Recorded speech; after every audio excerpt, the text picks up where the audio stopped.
రై అమరావతి అంటే ఆల్రెడీ మన కేంద్రం సాయం ప్రకటించడం అనేది ఒకటి, రెండు ఈ సిఆర్డీఏ అనే సమీక్ష. అంతకుమించి మీరు గతంలో సిఆర్డీఏ పరిధిని 6,993.24 చదరపు కిలోమీటర్ల వరకు మీరు కుదించారు. కానీ అంతకుముందు 2014 నుంచి 19 మధ్య ఉన్న టీడీపీ ప్రభుత్వం ఎక్కడైతే వాళ్ళు సంకల్పించారో అంటే 8,352.69 చదరపు కిలోమీటర్ల పరిధిలో మళ్ళీ సిఆర్డీఏ ఉండేలా నిర్ణయం తీసుకున్నారు.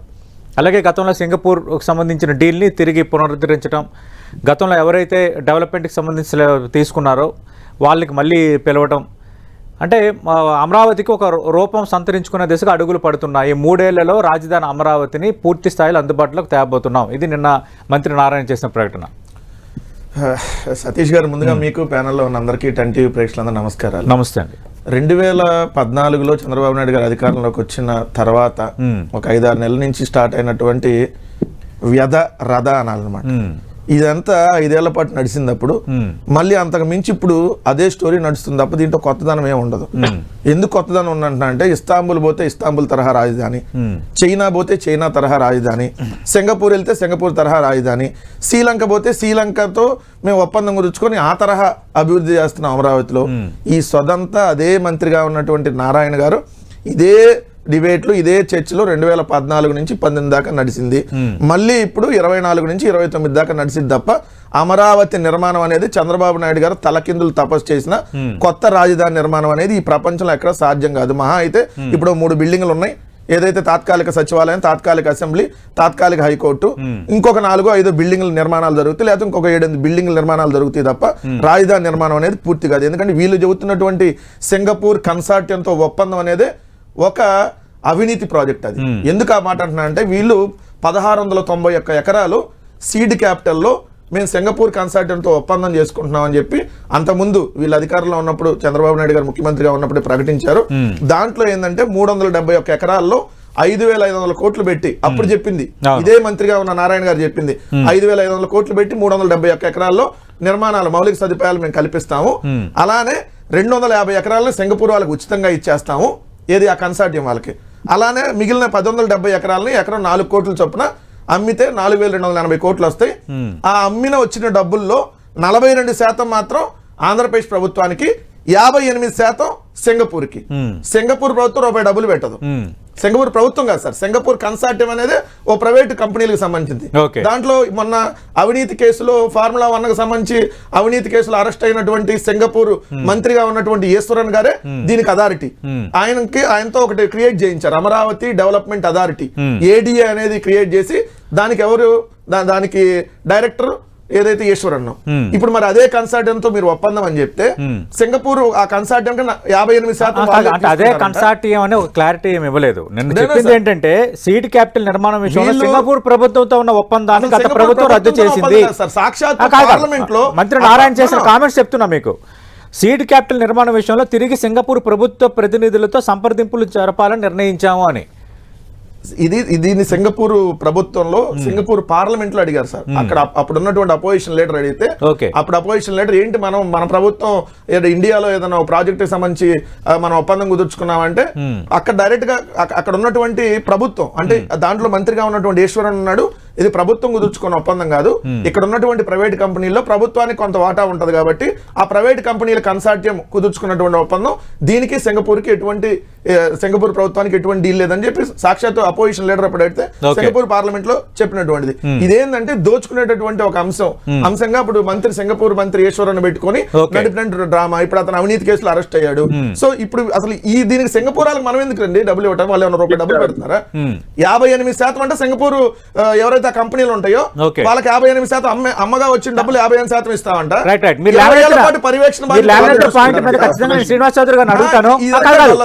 రెండో అంశం వచ్చేసి ఇదే అమరావతి అనేది గుదిబండ. మళ్ళీ చెబుతున్నాను సార్, ఇదే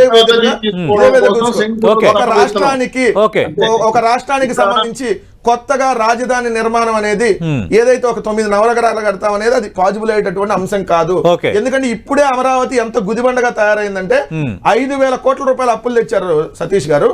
అప్పులు తెస్తే సంవత్సరానికి 1,760 కోట్లు వడ్డీ కడుతున్నాము.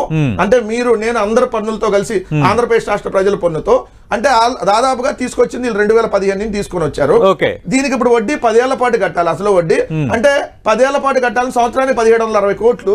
అంటే దానికి 10 ఏళ్ళు కడితే అంటే 17,600 కోట్లు వడ్డీకి అసలు చెల్లించాలి. వెంకటరెడ్డి గారు మళ్ళీ 15,000 కోట్లు అప్పు తెస్తారంట కేంద్ర ప్రభుత్వం. దాన్ని 30 ఏళ్ల పాటు తిరిగి చెల్లిస్తా ఉంటారంట. ఇప్పుడు కౌలు 10 ఏళ్ళు అయింది, 15 ఏళ్ళు. కౌలుకు సంవత్సరానికి ఒక సంవత్సరం కేంద్రం మాట్లాడి కాదు కేంద్రం మాట్లాడి 15,000 కోట్లు రాజధాని అభివృద్ధికి ఇస్తామంటే అందులో తప్పే ఉంది. దేనికి అప్పిస్తాను అంటే చంద్రబాబు మోహన్ చూసి అప్పు కూడా ఇవ్వట్లేదు సార్ రాష్ట్రానికి. ఎంతకంటే అప్పిస్తారా? ఉచితంగా ఇస్తున్నారా? ఉచితంగా ఇస్తున్నారా? అప్పుగా ఇస్తున్నారా? అప్పిస్తానికి అంటే మీ మోహన్ చూసి అప్పులు కూడా శ్రీనివాస్ గారు ఒక్క నిమిషం. చంద్రబాబు నాయుడు మోహన్ చూసి అప్పులు కూడా అమరావతి కట్టండి. మీకు దమ్ముంటే అమరావతి రాజధాని కట్టి చూపించండి. 5 ఏళ్ళు సంబంధం వద్దన్నారు. అమరావతి సంబంధం ఈ గొప్ప ఈ డబ్బా కొట్టుడు కొట్టి రాష్ట్రాన్ని సర్వనాశనం చేశారు. ఉన్నటువంటి పెద్ద నగరం వైజాగ్ డెవలప్ చేసుకుని అదే రాజధానిగా చేసుకున్నారు.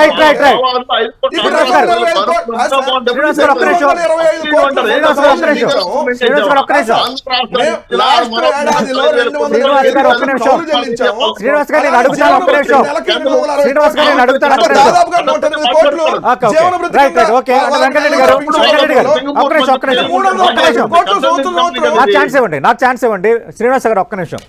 ఇప్పుడు 15,000 కోట్లు మేము ప్రపంచ బ్యాంకు నుంచి ఇప్పిస్తున్నాము అని నిర్మలా సీతారామన్ చెప్పారు. ఒకటి. రెండోది ఆమె ఇంకో మాట కూడా అన్నారు, అలాగే సెంట్రల్ గవర్నమెంట్ కౌంటర్ ఫండ్ కింద కొంత ఇవ్వాల్సింది ఉంది, దాన్ని సాయం చేస్తాము. ఆ సాయాన్ని ఇప్పుడున్న ఆంధ్రప్రదేశ్ రాష్ట్ర ఆర్థిక పరిస్థితుల నేపథ్యంలో వారు తిరిగి పే చేస్తారా లేకుంటే మేము గ్రాంట్గా చెయ్యాలా ఏంటనేది మేము త్వరలో నిర్ణయిస్తామన్నారు. అంటే కేంద్రం నుంచి గ్రాంట్ రూపంలో కూడా మరికొంత సాయం రాబోతుంది. ఒకటి. రెండు. ఇప్పుడు 15,000 కోట్లు 15,000 కోట్లు 30 ఏళ్ళకు అదే అంతే కదా, 30 ఏళ్ళకు తిరిగి చెల్లిస్తాం. ఇప్పుడు ఆంధ్రప్రదేశ్ కాదు ఇప్పుడున్న ఆంధ్రప్రదేశ్ ఆర్థిక పరిస్థితి నేపథ్యంలో 15,000 కోట్లు ఏదో ఒక రూపంలో వస్తే తప్పేంటి రాజధాని నిర్మాణానికి? అలాగే రేపు పొద్దున్న సెంట్రల్ గవర్నమెంట్ 5,000 ఒక గ్రాంట్ గా కొంత అమౌంట్ ఇస్తామంటే తప్పేంటి?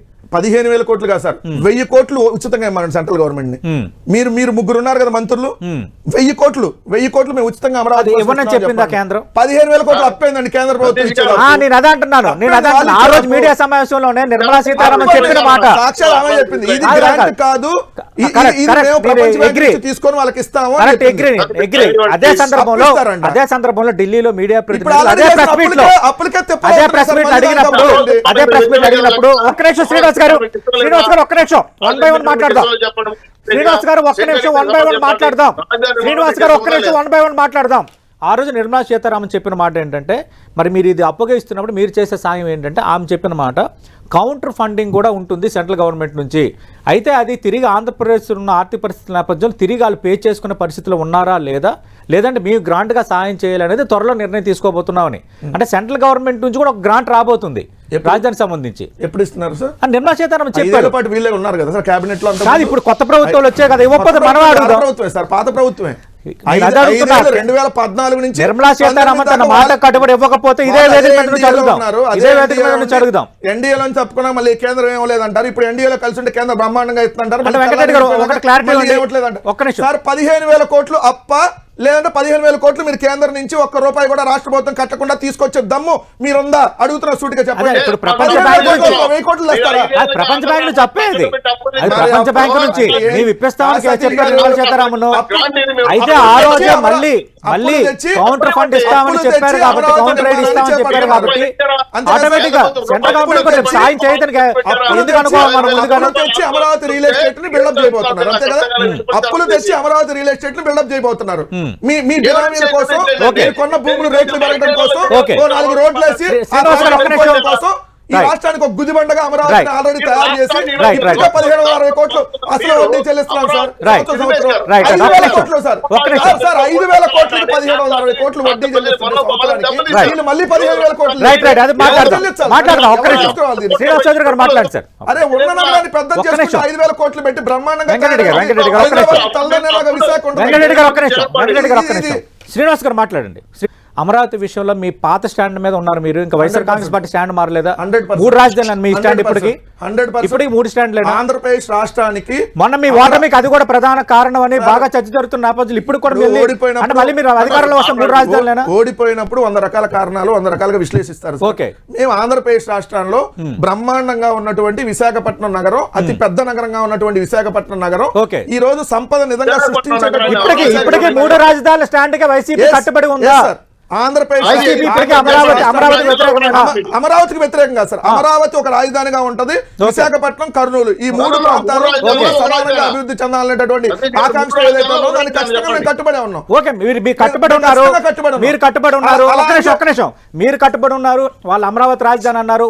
గత 5 ఏళ్ళ ఆంధ్రప్రదేశ్ రాజధాని ఏంటంటే చెప్పలేని పరిస్థితిని మీ 2 పార్టీలు కల్పించి అనుకోవాలా? మరి ఇప్పుడు ఒక రాజధాని అని ఏదో ఒక క్లారిటీ వస్తున్నప్పుడు మళ్ళీ మీ 3 రాజధానులని అంటే ఎప్పుడు ఆంధ్రప్రదేశ్ ఒక రాజధాని విషయంలో క్లారిటీ వచ్చి అమరావతిని రాజధానిగా క్లారిటీ అన్నారు సార్. అన్నారు ఉపయోగం లేకుండా కేంద్ర ప్రభుత్వం కూడా అమరావతి రాజధాని సాయం కూడా చేస్తారు. మళ్ళీ మీరు 3 రాజధానులు అంటే పక్కన ఉన్న హైదరాబాద్, పక్కన ఉన్నటువంటి బెంగళూరు, పక్కన ఉన్నటువంటి కోల్కతా, పక్కన ఉన్నటువంటి చెన్నై, దీనికి దీటుగా తయారయ్యేటటువంటి నగరంగా ఆల్రెడీ ఉన్నటువంటి నగరం విశాఖపట్నం. అమరావతి విశాఖపట్నం 5,000 కోట్లు 10,000 కోట్ల ఖర్చు పెడితే అది కూడా 5 పదేళ్లలో దీన్ని తలదన్నే రాజధాని నగరం ఉంటుంది. రోడ్డు అమరావతి కేంద్రంలో గుర్తించింది కదా, ఎవరు కేంద్రంలో గుర్తించింది కదా అమరావతి రాజధాని. అమరావతి గుర్తిస్తారు, రేపు విశాఖను గుర్తిస్తారు, రేపు కర్నూలు కూడా గుర్తిస్తారు. అలా గుర్తిస్తారు, ఉండకూడదని రూల్ ఏం లేదు కదా. అలా ఉన్నటువంటి నగరాన్ని మీరు 3 రాజధానులు అంటే కేంద్రం ఏమైనా గుర్తించిందా? అమరావతి రాజధాని కూడా కేంద్రం ఇప్పుడు ఏం గుర్తించలేదు కదా. గెజిట్ ఇచ్చారా? గెజిట్ ఇవ్వకుండా కేంద్ర ప్రభుత్వం అమరావతి ఆంధ్రప్రదేశ్ రాజధాని నిర్మలా సీతారామన్ పార్లమెంట్ లో ఆంధ్రప్రదేశ్ 10 ఏళ్ళు రాజధాని లేకుండా అయిపోయింది, ఆ రాష్ట్రానికి ఇప్పుడు రాజధాని అవసరం, అందుకే మీరు సాయం చేస్తున్నామని ప్రకటించిందంటే ఇక కేంద్ర ఆర్థిక మంత్రి ప్రకటనను కూడా మనం దానికి ఎండోర్స్ చేయలేము. దానికి పోలవరానికి 15,000 కోట్లు ఇచ్చేస్తున్నామని పార్లమెంట్ సాక్షిగా సంవత్సరం అయింది ప్రకటించి. పోలవరానికి మొదటి దాకా 13,000 కోట్లు ఇచ్చేస్తున్నాం అన్నారు. కేంద్ర ప్రభుత్వం చెప్పాయని ఆయన శుద్ధపోసి మాట్లాడలేదు. పార్లమెంట్ లో మంత్రులు చెప్పేటానికి వాల్యూ ఉందా? పొద్దున మాట సాయంత్రం వాళ్ళు మేము ప్రకటించేసాము. శ్రీనివాస్ గారు రాజధాని విషయంలో మా స్టాండ్ మారలేదు, మేము 3 రాజధానులకే కట్టుబడి ఉన్నాము. గతంలో లాగే విశాఖపట్నం, అమరావతి, కర్నూలు ఆ రాజధానులుగానే ఉంటాయి, మా పార్టీ స్టాండ్ మారలేదు. ఇది వైఎస్ఆర్ కాంగ్రెస్ పార్టీ స్పష్టంగా చెప్తున్న మాట. చాలా సంతోషం, వాళ్ళ పార్టీ ఉండదు, వాళ్ళు ఉండరు, వాళ్ళ జెండా చాలా మంది చూసారులే సార్. మీరు ఏం కడతారు చెప్పండి. గతంలో జగన్మోహన్ రెడ్డి గారు చెప్పిన మాట ఏది నిలబెట్టుకోవాలా? 3 రాజధానులు పోయినాయి, 5 ఏళ్ళు 3 ముక్కలు అట్టాడు, 3 బాత్రూములు గట్ల. మేము ఈ రోజు చెప్తున్నాం, అమరావతి పోలవరం నిర్మించే మేము చెప్పిన హామీలు తూచా తప్పకుండా పాటించే ఓట్లకు వస్తాం. మేము చాలా చెప్తున్నాం. ఈ 2-3 పాయింట్లు చంద్రబాబు నాయుడు మాట మీద నిలబడటం, మళ్ళీ మీ తెలుగుదేశం మాటల మీద నిలబడతారా? నేను చెప్పిన సూపర్ 6 పూర్తి చేస్తాం, పూర్తి చేసే రాష్ట్రాన్ని విధ్వంసం శ్రీనివాస్ చౌదరి గారు మీరు పూర్తి చేయాలన్న సంకల్పం మంచిదా కాదనటం లేదు, కానీ కేంద్రం అప్పుగా సాయం ఇవ్వడం ఏంటి? కేంద్రం సాయం ఇవ్వాలి కదా ఇప్పుడున్న పరిస్థితుల్లోని, ఎందుకు రాబట్టుకోలేకపోతున్నారు? ఇది వెంకటరెడ్డి గారు స్థూలంగా అడుగుతున్నది. కేంద్ర ప్రభుత్వ హామీతో, రాష్ట్ర ప్రభుత్వ హామీతో కాదు. వాళ్ళు గ్రాంట్ ఇవ్వబోతున్నారు, ఇంకా చాలా నిధులు ఇవ్వబోతున్నారు. ఇది ఎన్డీఏ సర్కార్, డబుల్ ఇంజిన్ సర్కార్, అభివృద్ధి, వికసిత భారత్ కట్టుకుంటున్నారు. మళ్ళీ మోసం చేయడం స్టార్ట్.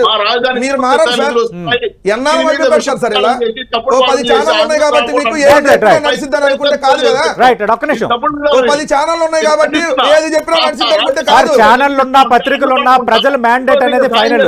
ప్రజలు ప్రతిదీ గమనిస్తారు, ఎవరు కరెక్ట్ గా వెళ్తున్నారు, ఎవరు కరెక్ట్ గా వెళ్ళట్లేదు, ఎవరి నిర్ణయాలు కరెక్ట్, ఎవరి నిర్ణయాలు కాదనేది ప్రజలు ప్రతిదీ గమనిస్తారు.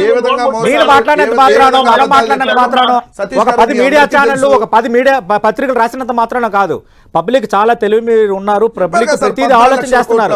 ఏది కరెక్ట్, ఏది కరెక్ట్ కాదు, ఎవరి వాదన కరెక్ట్, ఎవరి వాదన కరెక్ట్ కాదు. అప్పని రాశారు 13 లక్షల కోట్లు ఒక రోజు అప్పు, ఈ రోజు అప్పు మళ్ళీ 9 లక్షల కోట్లు అంటారు. నేను అదే అంటున్నా. మీడియా ప్రజలను ఇన్ఫ్లుయెన్స్ చేయలేదు, మీడియా ప్రజలను ఇన్ఫ్లుయెన్స్ చేయలేదు, ఎస్పెషల్లీ పొలిటికల్ గా. భూములు రీసర్వే మీద అబద్ధాలు చెప్పారు, మళ్ళీ అదే భూములు రీసర్వే అని మేము కొనసాగిస్తున్నాం అంటారు, ప్రతిదానికి యూ టర్న్లు, మేము తీసుకున్న ప్రభుత్వాన్ని తప్పన్నారు, మళ్ళీ దాన్నే కొనసాగిస్తా ఉంటారు, వాలంటీర్లు కొనసాగిస్తా అంటారు, యూ టర్న్ తీసుకొని ఈ రోజు కూడా నేను ఒక్కటే స్పష్టంగా అడుగుతున్నాను సార్, అమరావతి అనేది ఆంధ్రప్రదేశ్ రాష్ట్రానికి ఇది రియల్ ఎస్టేట్ గుదిబండ, ఇది ఆంధ్రప్రదేశ్ నెత్తిన అప్పుల కుప్పగా తయారు తప్ప ఏ రోజు సంపద సృష్టించేటువంటి నగరం కాదు. ఉన్నటువంటి నగరం ఆల్రెడీ సంపద సృష్టిస్తున్నటువంటి నగరం విశాఖపట్నం, దాన్ని ఇంకొద్దిగా డెవలప్ చేసుకుంటే రాజధాని అయింది. ఆల్రెడీ అమరావతి డెవలప్ చేసుకున్నారు. అక్కడ ప్రజలు కూడా కాదు కానీ అక్కడ ప్రజలు కూడా మిమ్మల్ని ఆదరించలేదు కదా. తెలుగుదేశం పార్టీకి వచ్చిన హైయెస్ట్ మెజార్టీలో విశాఖ సిటీలోనే వచ్చాయి. 543 పార్లమెంట్ నియోజకవర్గాలు భారతదేశంలో ఉంటే ఒక పార్లమెంట్ నియోజకవర్గానికి డైరెక్ట్ గా ఎలక్షన్ జరగలేదు. మిగిలిన 542లో 538 పార్లమెంట్ నియోజకవర్గాల్లో ఓటర్లు పోలింగ్ రోజుకి కౌంటింగ్ రోజుకి తేడా ఉంది. డిబేట్ పెడదాం దాని మీద. ఓకే, మరి అంటే 4 పార్లమెంట్ నియోజకవర్గాలు కాబట్టి ఓవరాల్ భారతదేశంలో ప్రతి పార్లమెంట్ నియోజకవర్గంలో పోలైన ఓట్లకి కౌంటింగ్ ఓట్లకి ఎందుకు వ్యత్యాసం? డిస్కషన్ మీరు తేడా వచ్చింది అంటున్నారు, అలాగే ఈవీఎం అంశాన్ని ప్రస్తావిస్తున్నారు కాబట్టి మరి ఎందుకు వైఎస్ఆర్ కాంగ్రెస్ పార్టీ దీనిపై న్యాయ పోరాటం చేస్తాను ఒక నిర్ణయం తీసుకోలేకపోతుంది? మీరు వెళ్ళొచ్చు కదా, దీన్ని క్వశ్చన్ చేసి ఒక రాజకీయ పార్టీగా మీరు ఒక రాజకీయ పార్టీగా గుర్తింపు పొందిన రాజకీయ పార్టీగా తర్వాత యు హావ్ దట్ ఎంటిటీ, దాన్ని కోర్టులో ప్రూవ్ చేసేటటువంటి అంశంలో అవదు అది, దాని మీద అందుకని వెళ్ళేటటువంటి అంశం కాదు. బట్ ప్రజలకు వాస్తవాలు తెలియాలనే అంశం మీద ఖచ్చితంగా డిబేట్ చేస్తాం. మీరు చెప్తున్న విషయాలు మీరు చెప్తున్న ఆధారాలు కరెక్ట్ అనుకుంటే భారత ఈసీకి ఫిర్యాదు చేయాలి, ఈసీ ఫిర్యాదు తీసుకోకపోతే సుప్రీంకోర్టు మెట్లు. ఎలక్షన్ కమిషన్ ఎందుకు రియాక్ట్ అవ్వట్లేదు సార్? ఇప్పుడు దాకా అడగండి. ఇన్ని సంస్థలు ఏడీఆర్ మొదలుకొని అన్ని సంస్థలు ఇదిగోండి చెప్తున్నారు. భారత ఎన్నికల సంఘం ఇప్పటి వరకు ఎందుకు నోరు మెదపట్లేదు? అదే నోరు మెదపట్లేదు కదా, మీరు ఎందుకు దీనిపైన అంటే వాళ్ళు ఒప్పుకున్నట్టుగా అంటే చేయలేదు సార్ కోర్టులో. సార్ రాష్ట్రం విడిపోయిన 10 ఏళ్ల తర్వాత కూడా విడిపోయిన దాని మీద వేస్తే ఉండవాలి గారు ఏమైంది సార్? ఇది చాలా కీలకమైనది, మీరు పదే పదే ప్రస్తావిస్తున్నారు కాబట్టి నిజంగా అది జరుగుంటే వ్యత్యాసం వచ్చిందా లేదా మీరు చెప్పండి సార్. సుడిగా వ్యత్యాసం జరిగింది కదా, పోలింగ్ రోజుకి కౌంటింగ్ రోజుకి తేడా ఉంది కదా. ఎందుకు వచ్చినాయి? ఎందుకు అన్ని పార్లమెంట్ నియోజకవర్గాల్లో ఓట్లు తేడా వచ్చినాయి? దాదాపుగా ఆంధ్రప్రదేశ్ లో 49 లక్షల ఓట్లు తేడా వచ్చింది పోలింగ్ రోజుకి కౌంటింగ్ రోజుకి. యాడ్ నుంచి వస్తే ఆ ఓట్లు తేడా. అదే చెప్తున్నా మీకు ఇంత ఆధారాలు ఉన్నప్పుడు మీరు ఎందుకు మీరు అక్కడికే పరిమితం అవుతున్నారు? మీరు ఎందుకు స్టెప్ ఫార్వర్డ్ ఎందుకు వెళ్ళిపోతున్నారు? ఒక మాట క్లియర్ గా, ఇది వాస్తవం అనేది అందరికీ తెలుసు. ఇప్పుడు ఎన్నికల సంఘం రియాక్ట్ అవ్వలేదు ఇప్పటి వరకు. ఎందుకు అవ్వట్లేదు? మీరు అన్న న్యాయ పోరాటం అయినా అది అవ్వదు. ఆల్రెడీ ఎలక్షన్ అయిపోయింది, మళ్ళీ ఎలక్షన్ వచ్చేదాకా కూడా దీని మీద న్యాయస్థానాల్లో రాదు వెళ్ళినా కూడా, దానివల్ల ఉపయోగం ఉండదు. బట్ ప్రజల్లో చర్చ జరగాలి, జరిగినటువంటి వాస్తవం తెలియాలి, వీళ్ళు ఏ విధంగా గెలిచారని చేయాలి. ప్రజల ఓట్లతో గెలిచామనుకుంటున్నారు, ప్రజల ఓట్లతో గెలిచారా, ఈవీఎం ట్యాంపరింగ్ ద్వారా గెలిచారా అనేది ప్రజలందరికీ తెలుసు. వెంకరెడ్డి గారు ఒక్క నిమిషం.